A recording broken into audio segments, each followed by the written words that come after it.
এতটুকু বলতে চাচ্ছি যে আপনারা অন্যকে গালিগালাজ করার আগে অন্তত পক্ষে গালিগালাজটা বন্ধ করুন। অন্যর ঘর, আল্লাহর ঘর ভাঙ্গার আগে অন্তত পক্ষে আপনার হাতকে রুদ্ধ করুন। আল্লাহর ঘরে মানুষকে যেতে বাধা দেওয়ার আগে অন্তত পক্ষে আপনি নিজের ঈমানকে ঠিক করুন। কেন আপনি আল্লাহর ঘরে বাধা দেন?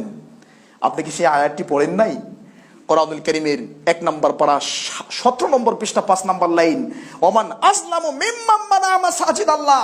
ওই ব্যক্তির চেয়ে জালেম আর কে হতে পারে যেই ব্যক্তি আল্লাহর ঘরে আল্লাহর বান্দাদেরকে বাধা দেয়?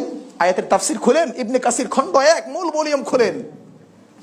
ইমাম ইবনে কাসির রাহিমাহুল্লাহ 3টা ব্যাখ্যা দিয়েছেন। তার 1 নম্বর ব্যাখ্যা হলো, আল্লাহর ঘরে আল্লাহর বান্দাদেরকে আসতে বাধা দিয়েছিল মক্কার মুশরিকরা।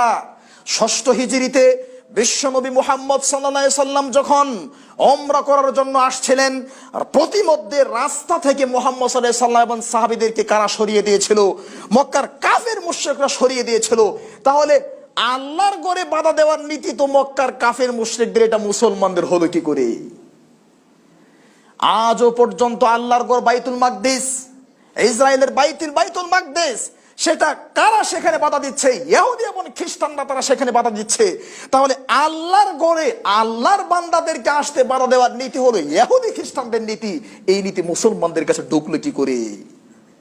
আল্লাহু আকবার, আস্তাগফিরুল্লাহ।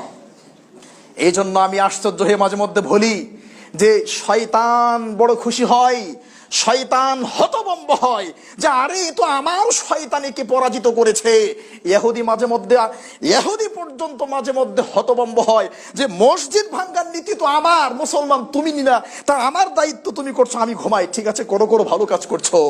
হিন্দু বলে আরে মসজিদ তো ভাঙবো আমি, তুমি যে আমার দায়িত্ব নিলে না, আচ্ছা ঠিক আছে খুব ভালো কাজ করেছো, তুমি তোমার কাজ চালায় যাও, আমি ঘুমাচ্ছি।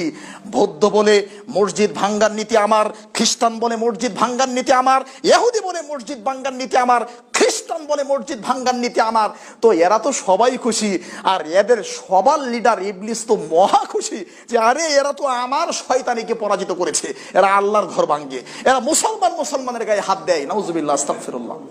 অথচ এইগুলো সুন্নত মুস্তাহাব নিয়ে মারামারি করার কোনো দরকার নেই। আমি হাজারবার বলেছি, যারা বুকের উপরে ধরে তাদের নামাজ হবে, নাভির নিচে ধরলেও হবে, আমিন আসতে বললেও হবে, জোরে বললেও হবে। এগুলো সুন্নত বিষয়, মারামারি করবেন না।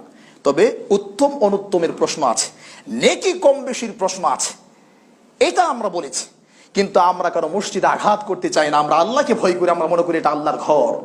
আমরা মনে করি যারা কালিমা পড়েছে, শিরক করে নাই, তাওহীদকে নষ্ট করে নাই, তারা জান্নাতে যাবেই যাবে, আজ হোক কাল হোক যাবেই যাবে তারা জান্নাতে। আমরা কোন ভাইকে জাহান্নামী মনে করি না। কিসের হানাফি, কিসের শাফি, কিসের মালিকি, কিসের হাম্বলি, সবাই আমার ভাই, সবাই জান্নাতে যাবে। একটাই ঠিক থাকতে হবে, কালিমা যদি ঠিক থাকে, তাওহীদ যদি ঠিক থাকে, শিরক যদি না করে, জান্নাতে যাবেই যাবে ইনশাআল্লাহ।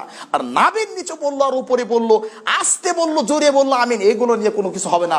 নেকির কম বেশি হবে ইনশাআল্লাহ। কিন্তু প্রিয় ভাইয়েরা, আজকে সুন্নত নিয়ে মারামারি করে আমাদের সমাজের মধ্যে এই ফিতনাগুলো, বিপর্যয়গুলো শুরু হচ্ছে।